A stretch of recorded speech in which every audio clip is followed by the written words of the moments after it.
TunePocket.com.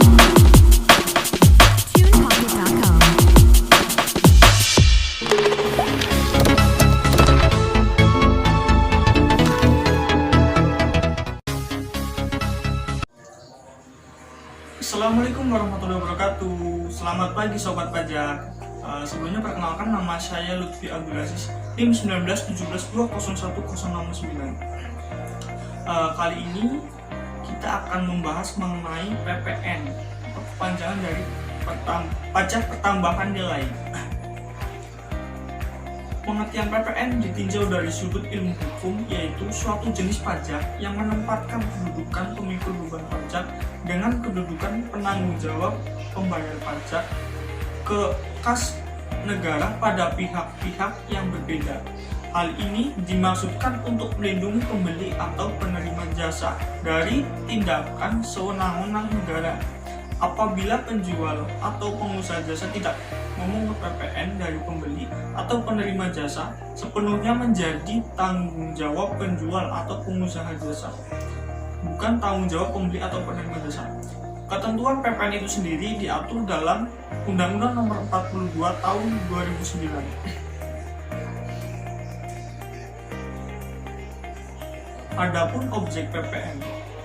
Objek PPN misalnya seperti penyerahan barang kena pajak di dalam daerah pabean oleh pengusaha, impor BKP atau barang kena pajak, penyerahan JKP di dalam daerah pabean oleh pengusaha. Di sini JKP maksudnya jasa kena pajak ya. Lalu pemanfaatan BKP, barang kena pajak tidak terwujud dari luar daerah pabean atau di dalam daerah pabean.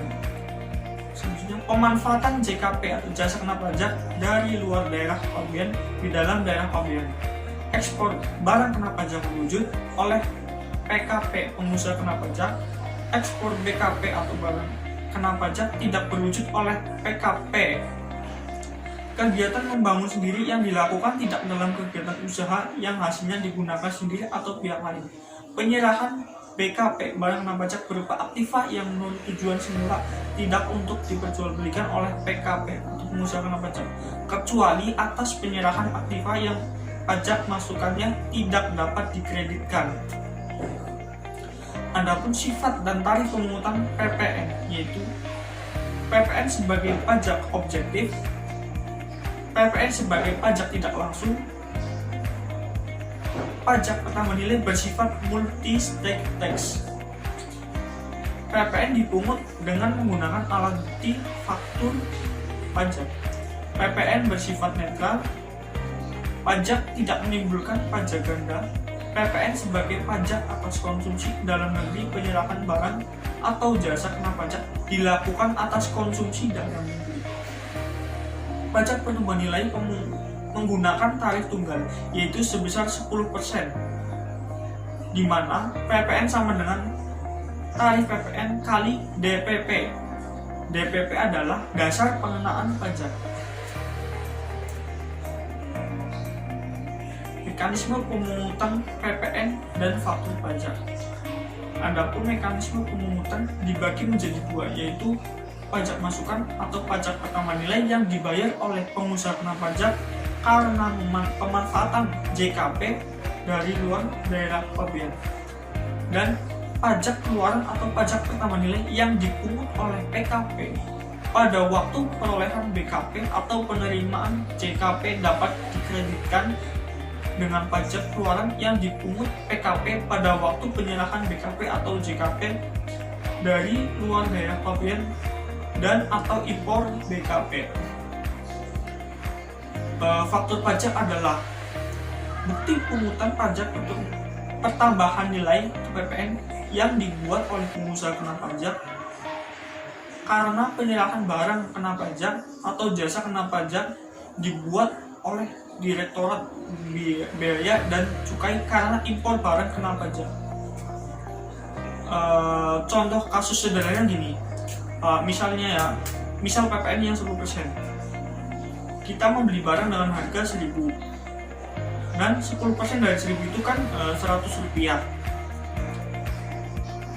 Jadi barang yang kita beli mengalami pertambahan nilai dan yang kita bayarkan ialah 1.100 rupiah.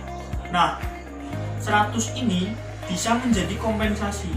Kalau dalam perusahaan dagang yang namanya barang yang kita beli, pasti nantinya kan kita jual juga. Nah, misal kita menjual dengan harga 1.500, berarti kan PP-nya 10%. Yang harus kita bayar yaitu 150, karena kita sudah membayar 100 rupiah di saat kita membeli barang tersebut, maka di saat kita menjual kita hanya tinggal membayar kekurangannya saja, yaitu 150 rupiah kurangi 100 rupiah, itu 50 rupiah. Jadi kita tinggal membayar kekurangannya saja, yaitu 50 rupiah. Nah, 100 rupiah yang tadi itu sebagai kompensasi. Terima kasih atas perhatiannya. Sekian dari saya. Wassalamualaikum warahmatullahi wabarakatuh. I'm an icon, man. My girl about a 10. I should fuck her in a